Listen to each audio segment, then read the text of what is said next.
क्या सोचा था क्या हो गया? क्या सोचा था क्या हो गया? क्या अमेरिका के ट्रंप ये सोच पाएंगे? चले थे ब्रिक्स को कमज़ोर करने, चले थे ब्रिक्स को कमज़ोर करने, खुद कमज़ोर हो गए। ये हम नहीं कह रहे हैं, ये अमेरिका के अर्थशास्त्री कह रहे हैं, राजनीति शास्त्री कह रहे हैं, विशेषज्ञ कह रहे हैं। भारत को पिछले 25 सालों में जिस तरह से पुचकार कर दुलार कर भारत की बातें मानकर अमेरिका के राष्ट्रपतियों ने, पिछले 5 राष्ट्रपतियों ने जो माहौल बनाया था, जिन्होंने पहचाना था कि हमारा असली दुश्मन वर्तमान में रूस नहीं चीन उभर कर आ रहा है। नौसेना उसकी इतनी तीव्र गति से बढ़ी है कि अमेरिका को क्रॉस कर गई है चीन की, और उसे बैलेंस करने के लिए इंडो पैसिफिक क्षेत्र में क्वाड नाम से एक संगठन बनाया गया, जिसे गलवान की बवाल के बाद चीन ने कहा ये एशिया का नाटो है। क्वाड को, इस क्वाड में कौन कौन है? अमेरिका, ऑस्ट्रेलिया, जापान और भारत। ये सुरक्षा समूह पर बात करता है, स्थानीय मुद्दों पर, क्षेत्रीय संकटों पर, और उस क्वाड में भारत शामिल है। भारत ब्रिक्स में भी है, और ब्रिक्स में जो 3 देश हैं ब्रिक्स के, रूस, इंडिया, चीन, इसे रिक कहा था योगिनी प्रेमाकोव ने, जो रूस प्रधानमंत्री रहे सोवियत संघ के विघटन के बाद। कि रूस चीन इंडिया की इकोनॉमी को अगर एक साथ एक विश्व राजनीति के रूप में देखा जाएगा तो फिर जो पश्चिम का वर्चस्व है उस पर हम लोग विजय पालेंगे। जो डॉलर की बादशाहत है, अमेरिका की जो मुद्रा है जिसमें हर खरीद फरोख्त होता है, जिसके बल पर वो धनी बना हुआ है, उसकी बादशाहत में कमी आएगी।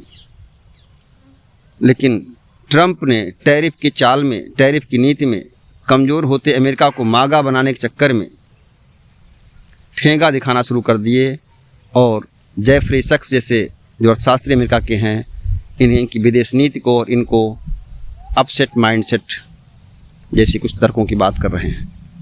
नमस्कार साथियों, मीडिया गुरु को लाइक, सब्सक्राइब और शेयर करें। हम बात करते रहेंगे, आइए और बात करते भी हैं। अमेरिका की राजनीति में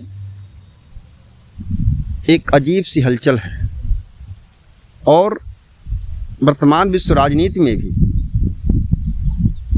एक अलग सा माहौल बना हुआ है, जैसे कहीं कोई हलचल हो। जब से 21 सदी लगी है उत्तर कोरिया का परमाणु विस्फोट, जब इजराइल का संघर्ष ईरान से, रूस का यूक्रेन संघर्ष, हर तरह आग लगी हुई है। भारत पाकिस्तान के बीच में एक अजब सा माहौल है, कुछ समझ में आ रहा क्या हो रहा है।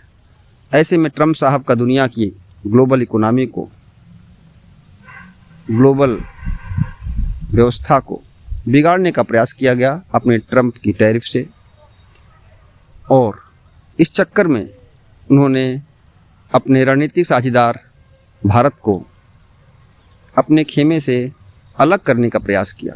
भारत तो गुटनिरपेक्ष है, उसकी मल्टीपोलर इंगेजिंग पॉलिसी है वर्तमान भारत की, जो गुटनिरपेक्षता से आगे है।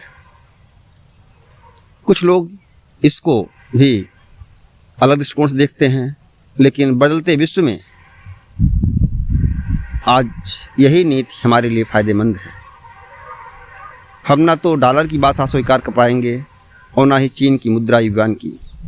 हाँ, ब्रिक्स कोई नई मुद्रा बनाए, या हम अपने भारत के यूपीआई और रुपए को ही मजबूत करेंगे।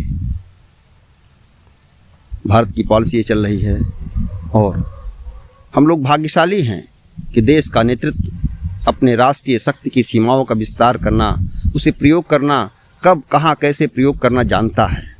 ये बड़ी बात है जब किसी देश के नेतृत्व को ऐसा नेता मिलता है जो देश के प्रगति को आगे ले जाना हो। अलग बात है जो कहे वो ना कर पाए, करने का प्रयास करता हो ईमानदारी से, उसका अपना कोई निजी परिवार ना हो, निजी दोस्त ना हो, राष्ट्र हित की सेवा करने के लिए काम करता हो, अपने माँ भारती के लिए काम करना चाहता हो, ऐसा नेता देश को मिला है ईमानदारी से। और जो वर्तमान विश्व के हलचल को, भारत को एक नई शक्ति के रूप में भार देगा, क्योंकि जब जब संकट विश्व में आया है तो नई शक्तियाँ उभरी हैं। प्रथम विश्व युद्ध हुआ तो फ्रांस और ब्रिटेन कमज़ोर हुए, अमेरिका उभरा। सेकेंड वर्ल्ड वार होते होते अमेरिका और सोवियत संघ जैसे दो महाशक्तियाँ उभरी जो पूरी 20वीं शताब्दी पर अपना वर्चस्व कायम रखी। अमेरिका 1991 के बाद एक छत्र राज करना चाह रहा था, किया भी, लेकिन वर्तमान उभरते बाजार में भारत, चीन, ब्राज़ील आदि देशों ने अमेरिका की बादशाहत को कम करने का प्रयास किया और उसी की पॉलिसी है, उसी की नीति है, वर्तमान विश्व में हलचल है। किसी को अपनी कुर्सी जाते हुए बर्दाश्त नहीं होती, अमेरिका कैसे बर्दाश्त करे। लेकिन ट्रंप जैसे लोग सनक पर सवार हैं। नमस्कार साथियों, इसलिए जो करना चाह रहे थे वो कर ना पाए, अपनी छाती को भी और नीचे गिरा आए। नमस्कार साथियों, मीडिया गुरु को लाइक, सब्सक्राइब और से धन्यवाद आपका।